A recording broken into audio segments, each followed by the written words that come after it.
kinakain mo? Isda, binigay ng kapitbahay.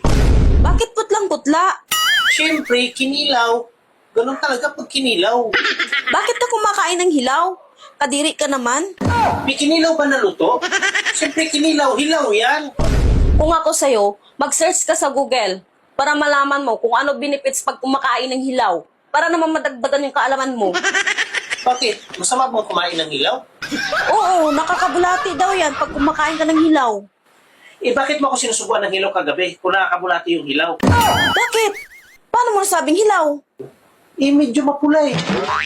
Tangik, sariwa at bagong hugas yun. Sariwat maghuhugas ba yun? Oo. Eh, bakit may amoy na?